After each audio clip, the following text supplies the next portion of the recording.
시작하겠습니다. 배구공이요, 많은 공들 앞에서 하소연을 합니다. 나는 무슨 죄가 그렇게 많은지, 눈만 뜨면 허구한 날 계속 싸대기를 맞는다는 겁니다. 못 살겠다는 거예요. 그 이야기를 옆에서 듣고 있었던 축구공이 이야기합니다. 야, 그것은 아무것도 아니야. 너는 그래도 손으로 맞지만 나는 맨날 발로 치었다가 머리박으로 들이받았다가 너는 나에 비하면 아무것도 아니다. 이렇게 이야기를 합니다. 그 이야기를 옆에서 듣고 있던 탁구공이 그럽니다. 야야, 그것은 아무것도 아니야. 나는 밥주걱 같은 것으로 맨날 숨 쉴 틈도 없이 두드려 맞는데 혼자 때리는 게 아니라 둘이 번갈아 가면서 때려. 얼마나 어질어질하는지 모른다. 일부보다는 낫네. 일부는 아무런 반응이 없어. 목석들 앞에 설교하는 것 같아. 이부는 좀 웃네 그래도. 세상에 내가 쪼개질 때까지, 내가 깨질 때까지 사정없이 나를 때린다. 나 죽겠어. 그 말을 옆에서 듣고 있던 테니스공이 이야기합니다. 야, 그래도 너는 좋은 테이블 위에서 맞지. 나는 맨날 땅에서 쥐어 터지고 있어. 내 털이 다 뽑힐 때까지 나를 그렇게 때린다. 그 이야기를 듣고 있던 야구공이 이야기합니다. 야야, 너희들 맞는 건 그 맞는 것도 아니요. 나는 허구한 날 방망이로 두들고 맞아. 방망이로 두드려 맞는다고 또 하소연을 합니다. 그 이야기를 듣고 있었던 골프공이 또 이야기합니다. 야, 배구공, 야구공, 너희들 임마 쇳덩이로 맞아봤어? 쇳덩이로? 허구한 날 쇳덩이로 맞아서 얼마나 내가 죽고 싶은 줄 알아? 그 작은 구멍에 들어갈 때까지 허구한 날 나를 쇳덩이로 두드려 패더라. 난 죽겠어. 여러분, 여러 가지 공들이 자기들이 받은 고통이 가장 큰다고 하소연하면서 이야기를 하는 겁니다. 근데 제가 이 이야기를요, 책에서 보다가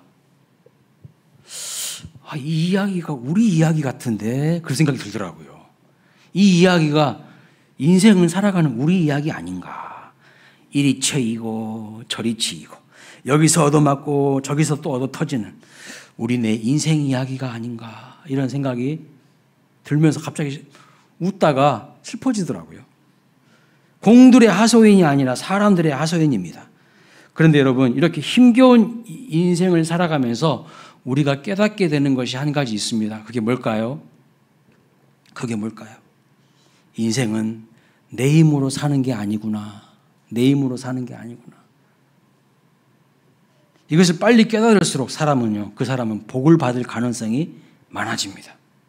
인생의 고난과 시련이 많을수록 우리는요, 하나님을 의지하게 될 가능성이 훨씬 많아요. 그래서 자기 자신이 인생의 주인이 아니고 하나님께서 내 인생을 지켜주시고 책임져 주시고 인도해 주시길 원하는 그 가난하고 겸손한 심령이 되는 거예요.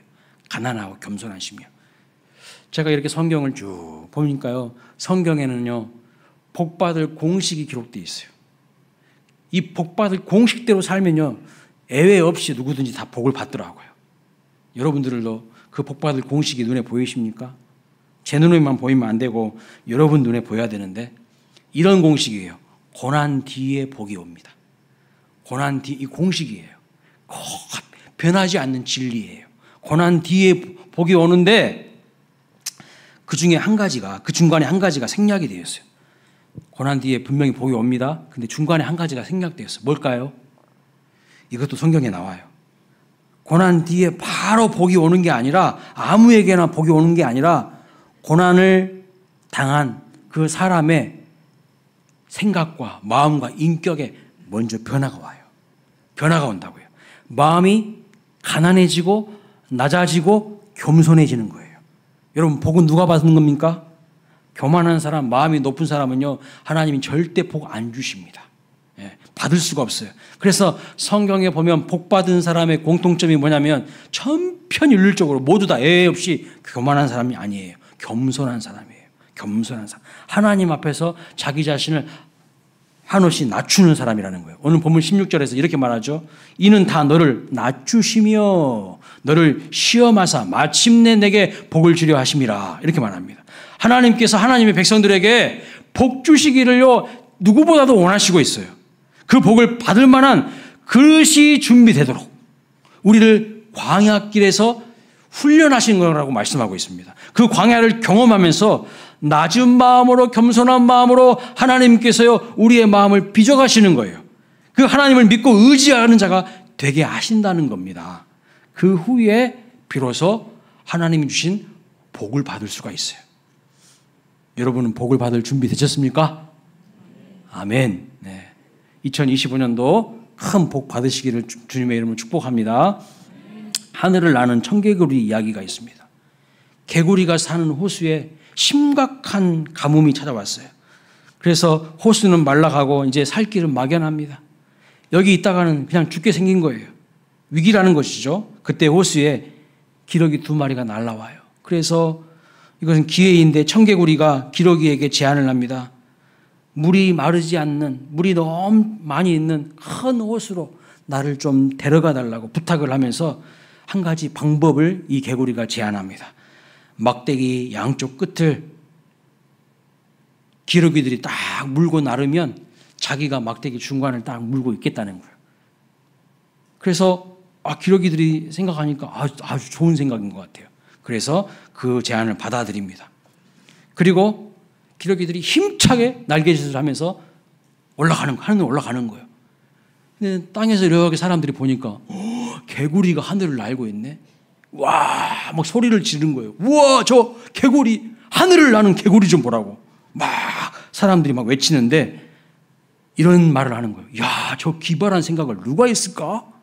누가 저렇게 기발한 생각을, 아이디어를 냈을까? 그 이야기를 듣다가 이 개구리가요, 입이 근질근질한 거야. 자랑하기를 너무 좋아하거든. 그래서 그 소리를 듣고요, 참고 있어야 되는데 뭐라고 말한 줄 아세요?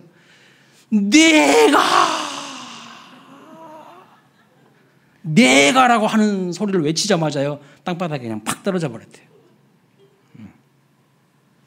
그 잠깐의 순간도 참지 못하고 자기를 높이고 싶은 마음에 그냥 입을 여는 순간 개구리는요 비참한 신세가 되었다는 것이죠.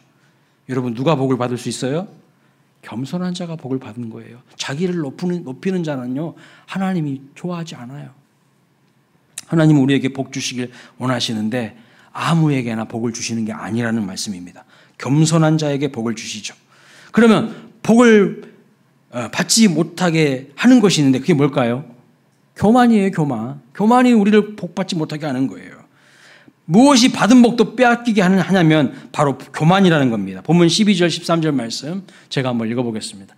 내가 먹어서 배부르고 아름다운 집을 짓고 거주하게 되며 또 내 소와 양이 번성하며 내 은금이 증식되며 내 소유가 다 풍부하게 될 때에 14절 여러분이 있습니다. 시작. 내 마음이 교만하여 내 하나님 여호와를 잊어버릴까 염려하노라. 하나님께서요 우리의 마음이 교만하여서 하나님 은혜를 잊어버릴까 염려하신다고 말씀하고 있어요.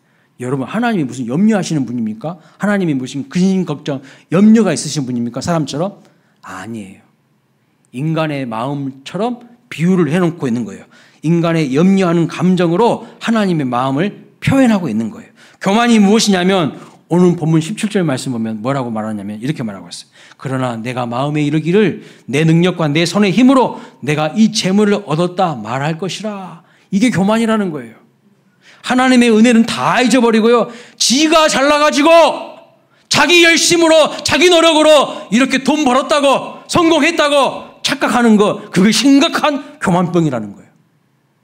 그러니까요 이런 교만에 쩌들려 있는 사람은요 하나님 앞에 헌금도 벌벌 떨어요. 못해. 자기가 열심히 살은 거지 뭐. 자기가 열심히 노력한 거지. 무슨 하나님이 은혜를 주셔가지고 내가 이렇게 먹고 사냐고. 정말 그럴까요? 여러분에게 건강 주신 것이 여러분이 똑똑하고 잘나서 건강을 갖고 있는 겁니까? 건강 한번 여러분 잃어보세요. 얼마나 비참해지는지. 교만한 사람은요 설령 높은 자리에 올라가거나 복을 받았다 할지라도요 그 복이 반드시 저주가 됩니다. 높은 자리에 올라가면 뭐예요? 저주가 된다니까요. 그 높은 자리가. 하나님 없는 성공은요, 진정한 성공이 아닙니다. 그러니까 교만 때문에 그 성공이 복이 아니라 저주가 돼버려요. 16절 말씀 보면 이렇게 말하죠. 마침내 내게 복을 주려 하심이라. 이 말에는요, 여러 가지 뉘앙스가 같이 복합적으로 있어요. 마침내 복을 하나님이 주고는 싶어요. 우리에게 복을 주시기를 원하셔요. 그런데 그냥은 안 주시겠다는 거예요. 그냥은 안 주신다는 거예요. 마침내 주신다는 것은요, 준비가 돼야 준다는 거예요. 준비가 안 된 사람은 복 받을 수가 없다는 거예요. 여러분, 콜라병에다가 물을 이렇게 부어보신 적 있으십니까? 콜라병에? 콜라병이요, 반드시 고정되어 있으면요, 물을 부으면 어려움 없이 물을 다 담을 수가 있겠죠. 그런데 콜라병이 자꾸 흔들린다고 생각해 보세요. 콜라병이 자꾸 흔들려. 그러면 물을 부을 때 다 물을 담을 수 있습니까? 10%도 들어가지 않을 겁니다. 흔들리는 병에는요, 물을 담기가 쉽지 않아요. 그런데 인생은요, 우리의 삶은 흔들리는 병 같아요. 흔들리는 병 같아요. 그래서 욕심과 재난과 질병과 세상 풍파라는 그 풍파에 수없이 막 흔들려요. 그런 인생에게 복을 붓기란 쉽지 않아요. 다 흘려버리죠. 굴러오는 복을 발로 차버리기 쉽기 때문에 복을 붓기가 쉽지 않아요. 하지만 하나님은요, 이 흔들리는 병에다가 물 붓기 같은 그 불편한 일을 계속 하신다는 거예요. 한마디로 말하면 동으로 가라 그러면요, 사람들은 청개구리야 서로 가 있어. 서로 가라 그러면 또 청개구리야 동으로 가 있어. 우리에게 마침내 복을 주시기를 무던히 하나님은 애쓰고 계십니다. 그래서 홍해를 갈라 출애굽시킵니다. 건조한 광야를 지나서 불뱀과 전갈에서 보호해 주시고 반석에서 물을 내어 주시고 하늘에서 만나도 내리십니다. 하나님의 방법을요, 총동원하셔요. 질그릇 같은 나를 향한 하나님의 열심, 얼마나 파격적이고 얼마나 크고 위대한지 모릅니다. 그러나 나는 흔들리는 콜라병처럼 모가지를요, 요리조리 흔들며 어깃장을 놓지 않습니까? 콜라병 모가지를 여기저기 흔들며 어깃장을 놔요. 율법을 어기고 우상을 섬기고 불평을 입에 달고 삽니다. 엉덩이에 뿔난 철없는 존재들이죠. 여러분, 기차가 레일을 딱 벗어나는 순간 뭐가 됩니까? 고철덩어리가 돼요. 그런데 신앙의 정도에서 기차가 레일을 벗어난 것처럼 신앙의 정도에서 벗어나려고 얼마나 인간들이 아둥바둥 하는지 몰라요. 결국 기차를 철로 위에 다시 올려놓으려고 하시는 하나님과 올라가지 않으려고 하는 인간들 사이에 웃지 못할 실랑이가 계속 펼쳐집니다. 그런데 더 이상한 것은 하나님은 아무 말도, 이 말도 안 되는 싸움을요, 계속 하신다는 거예요. 이게 바로 마침내 우리에게 복을 주시려고 하시는 하나님의 열심입니다. 따라서 우리는 하나님을 바르게 이해하고 복을 받을 자세가 달라져야 돼요. 왜냐하면 복은 분명한 자세와 방향이 있기 때문이에요. 복에는 분명한 자세가 있고요, 방향이 있어요. 비가 내릴 때 많은 물을 담기 위해서는 어떻게 해야 됩니까? 큰 그릇을 준비해야 돼요. 큰 그릇을. 그래야 많은 물을 담을 수 있죠. 그런데 더 많은 물을 담으려면 더 큰 그릇보다 더 큰 통을 준비해야 됩니다. 제가 아프리카 케냐로 아울리치를 갔다 왔는데 거기는 물이 너무 부족해요. 비가 잘 안 와요. 그래서 한 번 비 올 때요, 엄청나게 많은 물을 받아야 돼요. 그리고 두고두고 비 안 올 때 그것을 사용해야 됩니다. 그래서 빗물을 받아 넣는 큰 빗물 탱크를 봤어요. 한번 보여주세요. 저렇게 생겼어요.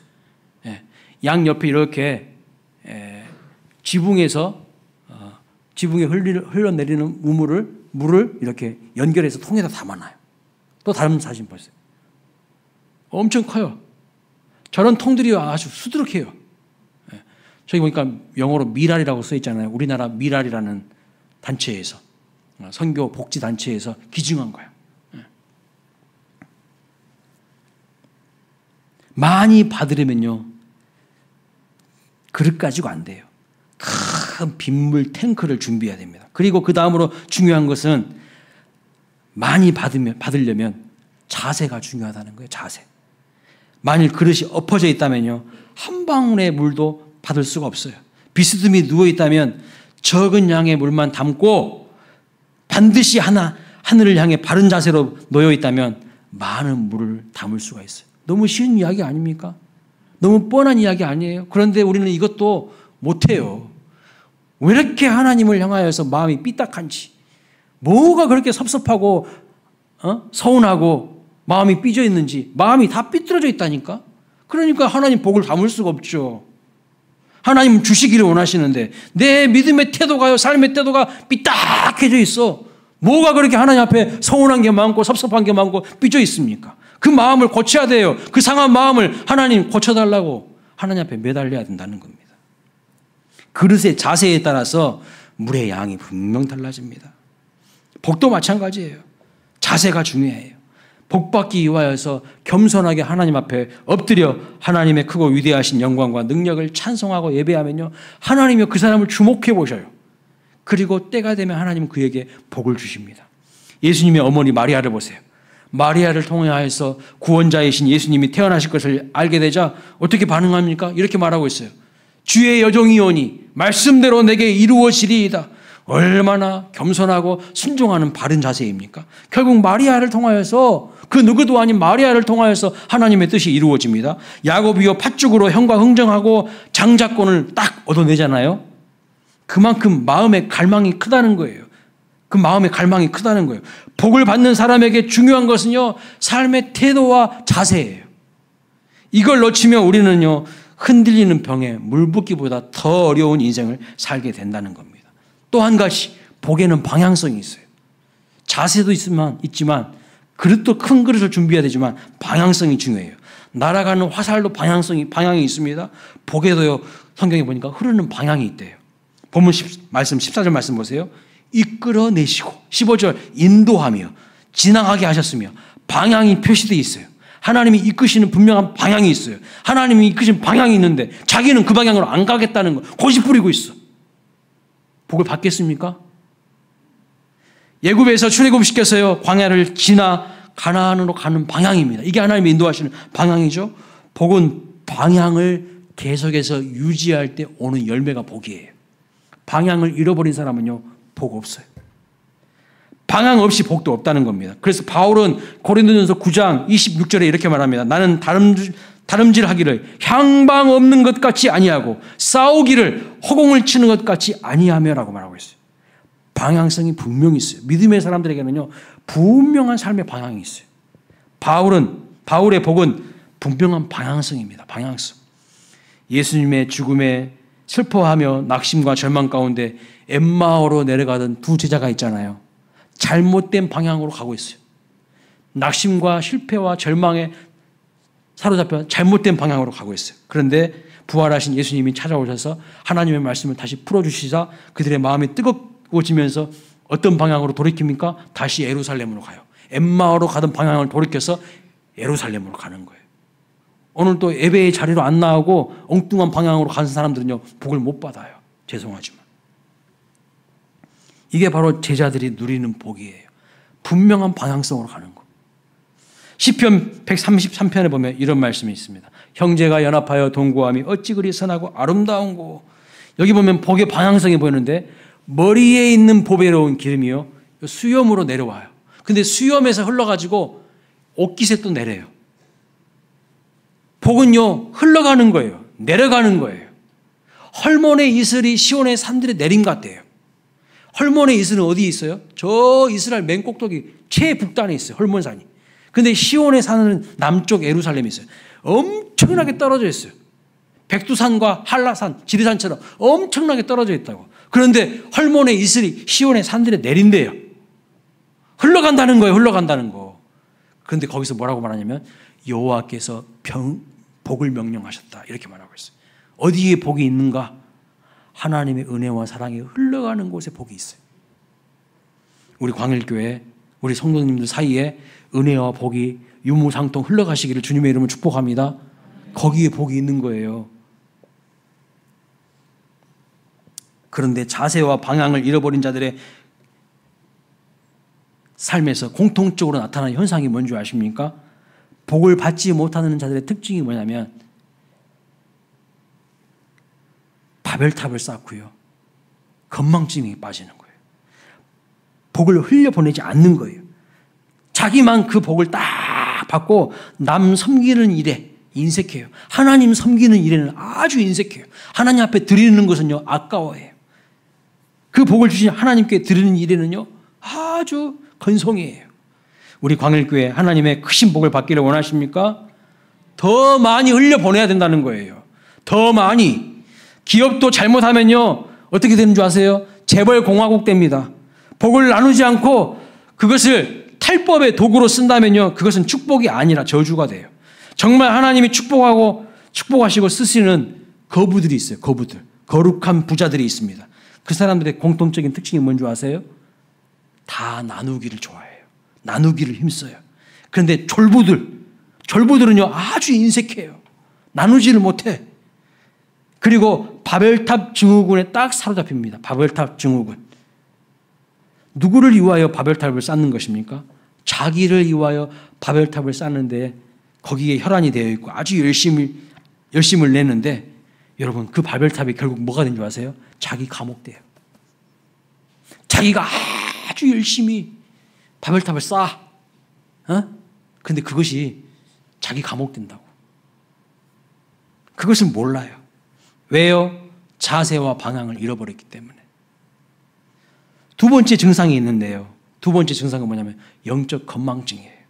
14절 말씀 보면 이렇게 말합니다. 내 마음이 교만하여 내 하나님 여호와를 잊어버릴까 염려하노라. 17절 내 마음에 이르기를 내 능력과 내 손의 힘으로 내가 이 재물을 얻었다 말할 것이라. 심각한 기억 부재 아닙니까?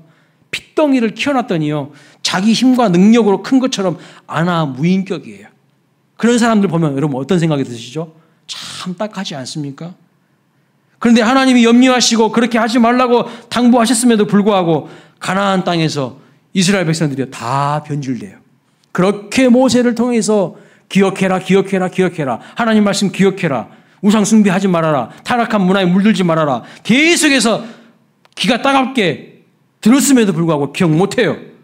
하나님의 백성이라고 하는 자들이요, 집단으로 영적 건망증에 걸려버려요.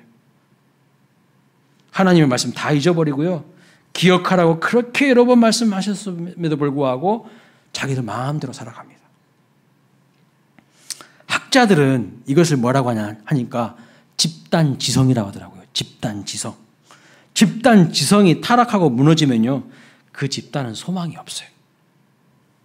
독일이 왜 2차 세계대전을 일으켰습니까? 집단지성이 무너졌어요. 게르만 민족주의라고 하는, 게르만 민족 제일주의라고 하는 집단지성으로 타락했어요. 당시 독일은요, 유럽 최고의 교육을 자랑했기 때문에 목사, 철학자, 과학자 이런 사람들이 수두룩하게 나왔어요. 하지만 히틀러에게 아니라고, 그 잘못된 것이라고 제대로 말하는 사람이 별로 없었어요. 그냥 히틀러한테 무서워가지고 입 다 다물고 있었어. 왜요? 집단 지성이 망가졌기 때문입니다. 루터라는 위대한 종교개혁자의 종교개혁을 이어받은 사람들이 독일 사람들인데 자세와 방향을 잃어버리니까요, 유럽이 전쟁터로 참화가 일어납니다. 미국도 이런 진상이 나타납니다. 원래 미국은 청교도 정신을 바탕으로 세워진 나라예요. 그런데 청교도 정신을요, 그냥 다 잃어버렸어. 그랬더니 지금 미국은요, 마약 천국입니다. 동성애 천국이에요. 제가 미국 가보니까 미국에 좀비랜드가 있어요. 좀비랜드. 좀비 거리가 있어요. 사람들이 다 마약하면서요, 다 좀비가 돼 있어. 응? 그리고 노숙자들이 얼마나 많은지, 뭐 이런 나라가 선진국이야. 뭐 이런 나라가 선진국이냐고요. 하나님을 버리니까요, 사람들의 삶이 다 망가진 것을 눈으로 확인하고 왔어요. 교회를 갔는데, 주일날 교회를 갔는데요, 다 자고 자빠졌어. 다 자고 자빠졌다고. 미국 교회 가봤더니. 그게 무슨 선진국이에요. 일본 어떻습니까? 일본은요, 지금 극우주의가 판치고 있어요. 완전한 우경화가 되어 있어요. 독도 자기 나라 땅이라고 계속 우깁니다. 교과서에다 아예 기록해놨어요. 그리고 36년 동안 우리나라를 식민지로 지배했지 않습니까? 근데 뭐라고 하는지 아세요? 우리를 도와준 것이라고 애곡하고 있어요. 극우주의가 판치고 있어요, 일본은. 근데 우리나라 정부는 그것도 모르고 일본하고 막 손잡고 있어. 어떻게 된 거예요, 이게? 집단 지성이요, 타락하고 변질된 겁니다. 오늘 우리들도 크게 다르지 않아요, 그런데. 옛날 어려울 때는요, 골짜기를 메우던 기도 소리가 이제 다 사라졌어요. 교회에서도 기도 소리를 들을 수가 없어요. 왜요? 복받던 자세와 방향성을 잃어버렸기 때문입니다. 잃어버렸어요. 어려울 때 눈물로 엎드리더니 이제는 살만하다는 것이죠. 심각한 교만이자 영적 견망증에 빠져 있어요, 사람들이. 복을 받고 복을 누릴 때 필요한 것이 무엇입니까? 이 복이 하나님이 주셨다고 하는 기억이에요.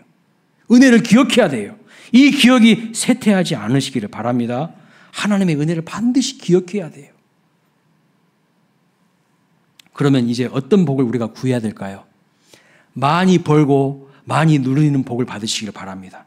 작은 부자는 열심으로 되지만요, 큰 부자는 하나님이 낸다는, 하늘이 낸다는 말이 있어요. 하늘이 낸다는 말은 뭘까요? 오늘 본문에 보니까 이런 표현이 있네요.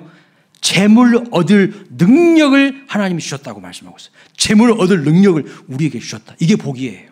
시편 144편 13절 14절 같이 읽어봅니다. 시작. 우리의 곳간에는 백곡이 가득하며 우리의 양은 들에서 천천과 만만으로 번성하며 우리의 숫소는 무겁게 실었으며, 이게 바로 재물 얻을 능력의 결과입니다. 우리 광일교회 성도님들 이런 복 받으시기를 주님의 이름으로 축복합니다. 째째한 거 가지고 양심 팔지 말고 신앙 팔지 말고요. 30배, 60배, 100배로 하나님이 복 주시는 것을 경험하게 되시길 축복합니다. 그런데 여러분, 이런 내용도 있네요. 잠언 23장 5절에 읽어봅니다. 시작. 내가 어찌 허무한 것에 주목하겠느냐. 정령이 재물은 스스로 날개를 내어 하늘을 나는 독수리처럼 날아가리라. 돈은요, 자칫하면 하늘을 나는 독수리처럼 날아가 버린대요. 따라서 돈 자체보다는 돈 버는 능력을 하나님 앞에 구하시기를 바랍니다. 물고기를 잡아주기보다는 물고기 법는 법을 자녀에게 가르치라고 하는 유대의 속담처럼 돈이 아는 돈 버는 능력이 있으시기를 주님의 이름으로 축복합니다. 제가 최근에 좀 기분이 나쁜 일이 있었어요. 어떤 기사를 딱 보다가, 글을 보다가 정부에서 불교에 지원하는 예산과 기독교에 지원하는 예산이 어마어마하게 큰 차이가 있더라고요.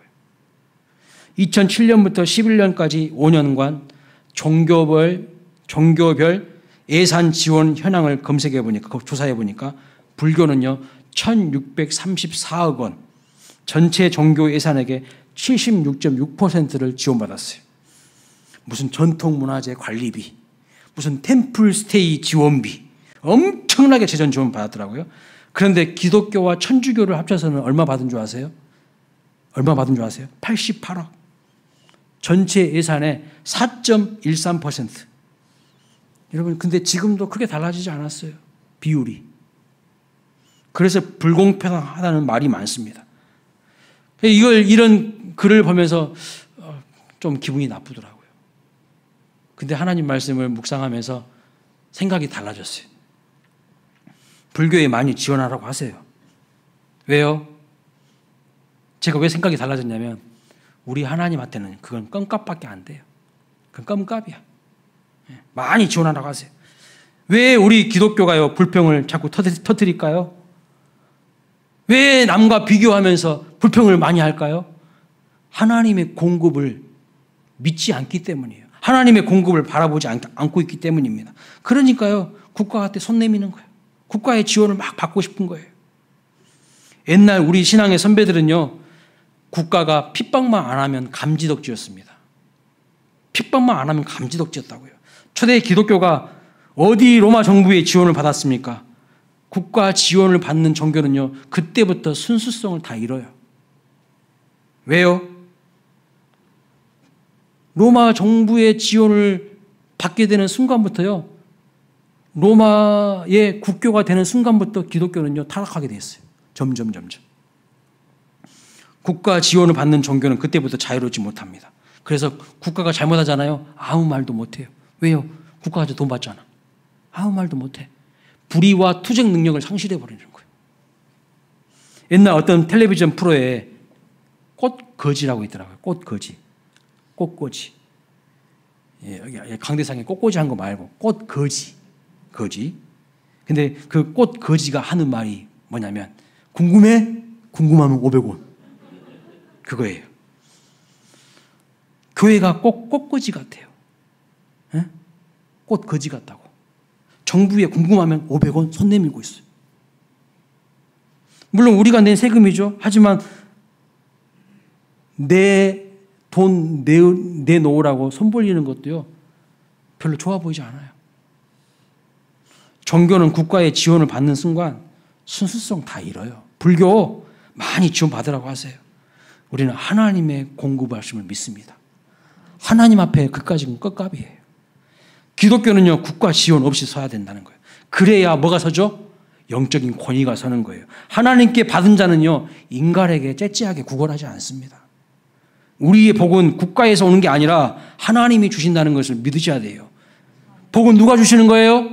하나님이 주시는 거예요. 그럼 복 받으려면 어디로 가야 되는 거예요? 은혜의 보좌 앞으로 달려가야 되는 거예요. 그러므로 우리는 국률하심을 받고 때를 따라 돕는 은혜를 얻기 위하여 은혜의 보좌 앞으로 담대히 나아가노라. 복은요, 은혜의 보좌에서부터 흘러가는 거예요. 복 받지 못하는 사람들은요, 엉뚱한 데 가 있어요. 방향이 엉뚱한 데 있다고. 마음이 하나님께 없어. 그러니까 맨날 삶이 안 되는 거예요. 맡기는 거예요. 많이 버는 복 못지않게 많이 누리는 복을 또 받아야 됩니다. 예수님의 비유에 어리석은 부자가 나옵니다. 어리석은 부자가. 그 어리석은 부자의 결정적인 결함이 뭡니까, 여러분? 벌기는 엄청 벌었어. 창고에 그냥 가득 쌓아뒀어요. 그런데 누리지는 못해요. 그래서 예수님이 말합니다. 오늘 밤 내 영혼을 도로 찾으리니 네가 쌓아놓은 것, 그거 누구 것이 되겠냐? 많은 것을 쌓았지만요, 하나도 누리지 못하고 죽어요. 복은 누려야 복 아니겠습니까? 그러면 복을 누린다는 것이 뭘까요? 복을 누린다는 게 뭐예요? 받은 복을요, 하나님의 뜻대로 나눠주는 것이 복을 누리는 거예요. 나눌 때 기쁨이 배가 됩니다. 기쁨으로 나누는 겁니다. 스티브 잡스라는 사람이 있어요. 미국의 유명한 창의적인 기업가 스티브 잡스.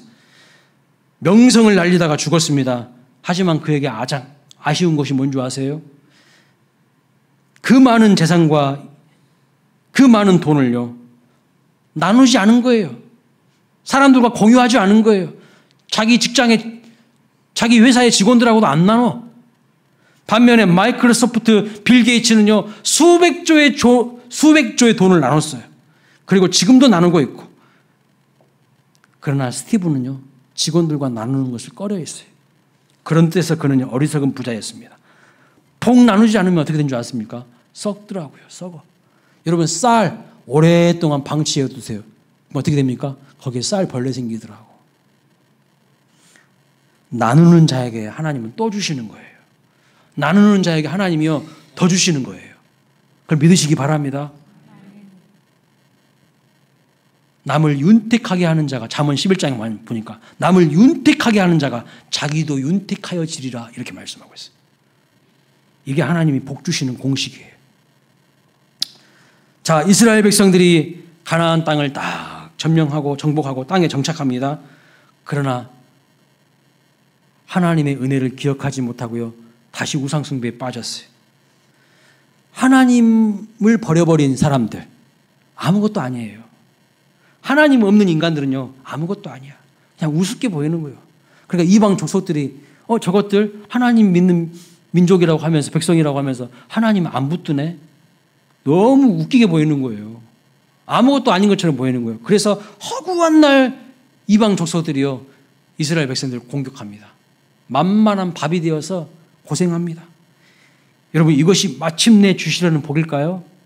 마침내 복을 주신다고 했는데 이게 마침내 주시려고 하는 복이냐고요? 아니잖아요. 그래서 이방인들의 마수 아래 걸려가지고 허덕이던 백성들이 드디어 사무엘 선지자의 지도하에 미스바 성회로 모입니다. 미스바 성회. 거기서 회개하고 제단을 쌓고 다시 하나님께로 돌아가자고 예배를 드리는 거예요. 그러자 여러분, 블레셋이 놀라서 쳐들어와요. 아니 이것들이 왜 그러지? 하면서 놀라서 쳐들어오거든요. 그때에 하나님께서 우레를 바라셔서 블레셋을 혼비백산 무너뜨리십니다. 그때에 이스라엘 백성들이 미스바 성회로 모였던 이스라엘 백성들이 돌을 딱 세워서 기념하기를 에벤 에스엘이라 이렇게 이야기하고 있어요. 에벤 에스엘, 여기까지 우리를 도우셨도다, 이런 뜻입니다. 그러니까 마침내의 복은요, 여기까지 우리를 도우심으로 이어지는 거예요. 마침내의 복은 여기까지 우리를 도우시는 것입니다. 다시 말하면 많이 모이는 복으로 완성된다는 거예요. 많이 모이는 복으로. 우리 수원광일교회 성도님들 많이 버는 복 받으시길 축복합니다. 많이 누리시기를 축복합니다. 좀 누리세요. 그렇게 지금까지 그냥 애쓰시고 살았으면 좀 누리셔야 될 거 아니에요? 누리시기를 바랍니다. 그러나 그것이 끝이 아닙니다. 온 이스라엘 백성들이 미스바에 한마음 되어서 모여서 하나님 앞에 회개하고 예배를 드렸던 것처럼 많이 모이는 복으로 이어지시길 축복합니다. 복이 어디서부터 흘러간다고요? 은혜의 보좌에서부터 흘러가는 거예요. 그래서 은혜를 받는 사람은요, 은혜의 보좌를 사모해요. 하나님 앞에 엎드리는 것을 좋아해요. 근데 교만 뜨는 사람들, 자기 힘으로 살 수 있다고 건방진 사람들은요, 자꾸 은혜의 보좌를 떠나가려고 해요. 내 힘으로 살 수 있다고, 내가 열심히 하면 된다고. 그렇게 해보세요. 되는가? 안 될 겁니다.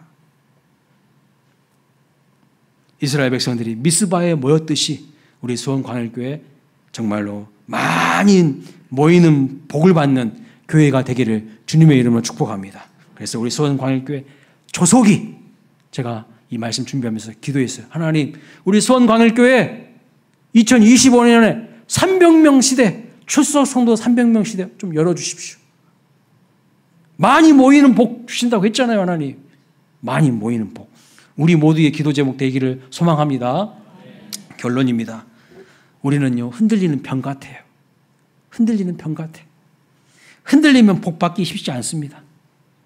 교회도 나왔다 안 나왔다 나왔다 안 나왔다 복 받기 힘들어요. 이런 사람들. 분명한 방향성을 가지고 꾸준하게 나아가는 그 끝에 열매가 있는 거예요. 복이 있는 거예요. 이런 일 생기면 안 나와버리고 저런 일 생기면 안 나와버리고 하나님 복 주시려고 준비하고 있는데 안 나와. 누가 손해야? 본인이 손해죠. 본인이 손해 아니겠습니까?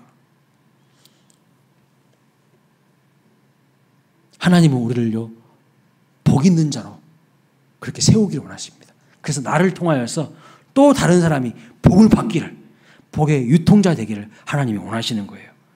복에는 분명한 방향과 자세가 있다는 것을 명심하시기 바랍니다.